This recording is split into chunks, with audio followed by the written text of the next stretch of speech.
Hello বন্ধুরা, good morning সবাইকে। কেমন আছেন সবাই? আশা করছি যে যেখান থেকে আজকের আমার এই ব্লগটা দেখছেন সবাই ভালো আছেন, সুস্থ আছেন এবং স্বাভাবিক আছেন।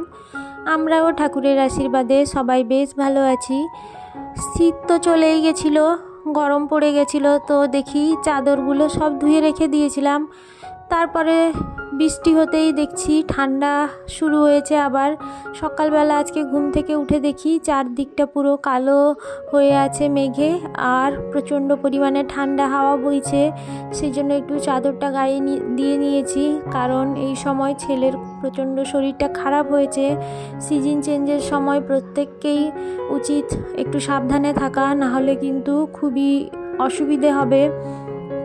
তো সেই জন্য সকালবেলা উঠে বাসনগুলো ধুয়ে তারপরে ঘরটা ভালো করে ঝাড় দিয়ে নিয়েছি। এবার থালা বাসনগুলো ভালো করে মুছে বাসন রাখার র্যাকে রেখে দেব। সকালবেলাগুলো সমস্ত কিছু ভালোভাবে করে ফেললে কিন্তু দুপুরের দিকটা একটু ফাঁকা হওয়া যায়। সকালবেলা ঘুম থেকে উঠে একেবারে যদি ফ্রেশ মাইন্ডে কাজগুলো ঠান্ডা মাথায় করে ফেলা যায়, তাহলে কিন্তু দুপুরবেলাটা বেশ সময় অনেকটাই পাওয়া যায়।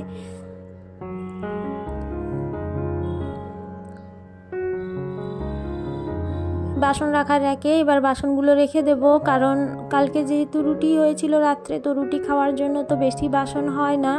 সেগুলো সকালবেলা কয়েকটা হয়েছিল, ওগুলো ধুয়ে জায়গার জিনিস জায়গায় রেখে দেব, না হলে পরে আবার অসুবিধা হবে যদি না থাকে ওখানে। তো সেই জন্য সমস্ত জিনিসপত্র গুছিয়ে গাছিয়ে রাখলে দেখেছি কারুর কোনো অসুবিধে হয় না। জায়গার জিনিসটা যদি জায়গায় থাকে তাহলে তো আর কোনো কথাই নেই, কোনো কিছুরই কারোর অসুবিধে হয় না। আর যদি আমি একটা জায়গায় রাখলাম আর একজন অন্য একটা জায়গায় রাখলো, এইভাবে করলে কিন্তু বাড়ির অন্যান্য সদস্যদের ভীষণ অসুবিধে হয়। এবার ঘরটা ভালো করে মুছে নেব।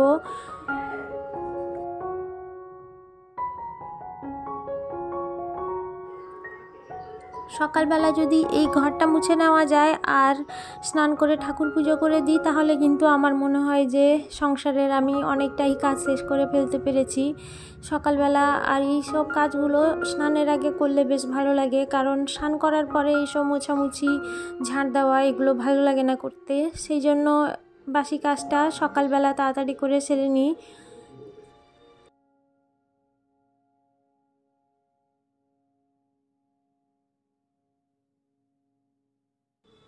ঘরটা মোছা প্রায় হয়ে গেছে, আর কিছুটা জায়গা বাকি আছে, ওটা মুছে নিলেই কমপ্লিট হয়ে যাবে। আসলে আমি প্রত্যেক দিনই এক একটা জায়গা করে মোছার চেষ্টা করি, কারণ সব কিছু একসঙ্গে করতে গেলে কোনোটাই ঠিক মতো হবে না। সেই জন্য প্রত্যেক দিন এক একটা জায়গা করে মুছি, মানে এক একটা জায়গা মানে এক একটা তলা, মানে আজকে যদি নিচ তলাটা মুছি, কালকে উপরের তলাটা এইভাবে করে মুছি। ঘরে বাসি কাজ শেষ করে এবার সকালে ব্রেকফাস্টের জন্য চলে এসেছি। এখানে একটু সুজি আর চালের গুঁড়ো দিয়ে যে সকালে ব্রেকফাস্টটা, এটা আমি আপনাদের সঙ্গে অনেকবারই শেয়ার করেছি। এটা দেখেছি খুব হয় চটজলদি আর খেতে ভীষণই ভালো হয়, আর একটু যদি টমেটো সস দিয়ে খাওয়া যায় কিন্তু ভীষণ টেস্টি হয়। সকালবেলা বানাতেও তেমন খুব সময় লাগে না। ফ্রিজে যদি আগে থেকে সবজিগুলো কেটে রেখে দেওয়া যায়, তাহলে কিন্তু একেবারে চটজলদি এই টিফিনটা বানিয়ে নেওয়া যায়।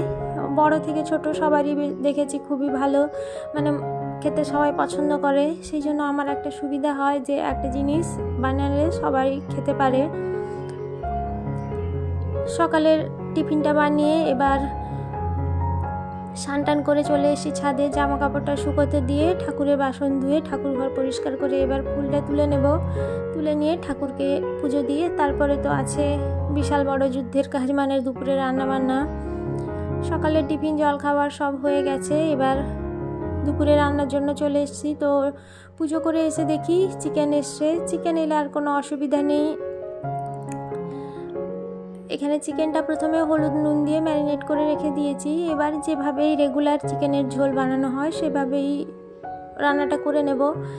বেশি ঝাল দিয়ে করব না, কারণ ছেলে তো খাবে, ওই জন্য একটু কম লঙ্কা দিয়ে করার চেষ্টা করব। নাহলে ওর জন্য একটু আলাদা তুলে রেখে আমাদেরটা পরে কাঁচা লঙ্কা মিশিয়ে দেব। কারণ দেখবেন যে কোনো তরকারি, মানে আমরা যেহেতু ঝাল খেতে পছন্দ করি, আর চিকেন তো একটু ঝাল ঝাল না হলে কিন্তু খেতে একেবারেই ভালো লাগে না। তো তো এই যে মাংসটা কষাতে বসিয়ে দিয়েছি, ভালো করে একটু কষিয়ে নেব। তারপর এর মধ্যে একটু গরম জল দিয়ে দেব যাতে তাড়াতাড়ি ফুটে যায়। জল দিয়ে ভালো করে মিশিয়ে ঢাকা দিয়ে এবার এটাকে সেদ্ধ হতে দেব। 5-6 মিনিট পরে ঢাকাটা খুলে এবার একটু ধনেপাতা মিশিয়ে দিয়েছি। চিকেনের ঝোলটা আমার হয়ে গেছে। এবার আমি রান্নাঘরটা পরিষ্কার করে দিয়ে চলে যাব, কারণ আজকে যেহেতু রান্নাবান্নার তেমন কোনো চাপ ছিল না, অনেকটা সময় পেয়েছি, সেই জন্য রান্নাঘরটা একেবারে পরিষ্কার করে দিয়ে চলে যাব। গ্যাস ওভেনটা একটু ভালো করে মুছে নিচ্ছি, কারণ চিকেন যখন ঝোলটা ফোটে তো তখন চারিদিকে পুরো ছিটাতে থাকে, তো সেই জন্য নোংরা হয়ে থাকলে কিন্তু বড্ড বাজে লাগে। আর শুকিয়ে যায় দেখেছি, শুকিয়ে গেলে ওখানে পিঁপড়া যদি থাকে চলে আসে, না হলে কেমন একটা বাজে লাগে দেখতে। তো সেই জন্য গ্যাস ওভেনটা ভালো করে মুছে নিয়ে রান্নাঘরটাকে একেবারে ঝাঁট দিয়ে সুন্দর করে মুছে পরিষ্কার করে দিয়ে চলে যাব। আসলে এইভাবে একটু প্ল্যান করে বুদ্ধি খাটিয়ে কাজগুলো করতে পারলে কিন্তু একটা সংসারে সমস্ত কাজ একা হাতে সামলানো যায়।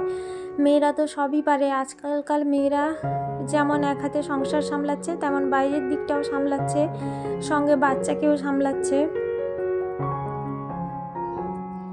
তো একটা মেয়ে হয়ে যদি ঘর বাইরে সব দিক সামলাতে পারে, আমি কেন ঘরটাকে সুন্দর করে সাজিয়ে গুছিয়ে রাখতে পারবো না? সব কিছু কাজের ক্ষেত্রে কিন্তু মনের জোরটাই আসল। মনের জোর বাড়িয়ে যদি আপনারা যে কোনো কাজ করেন না কেন, সে কাজটা ভালো হতে বাধ্য।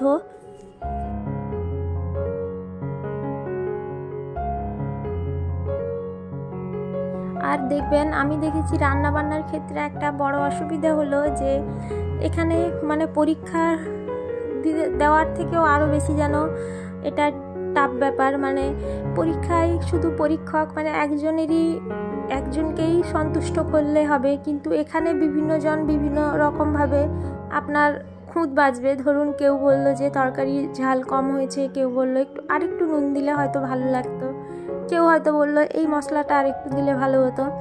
তো এবার সবার এক একটা করে মানে সবাইকে খুশি করে রান্না করাটা কিন্তু ভীষণ চাপের। আর এটা হয়েও যায়, মানে বাড়িতে থাকতে থাকতে বোঝাও যায় যে কার কেমন রুচি, কার কেমন পছন্দ। দুপুরে রান্না বান্না শেষ, খাওয়া দাওয়াও শেষ। এবার চলে এসেছি বিছানাটা একটু ঝেড়ে গুছিয়ে নেব। সকালবেলা তো এমনি বিছানাটা একটু তুলে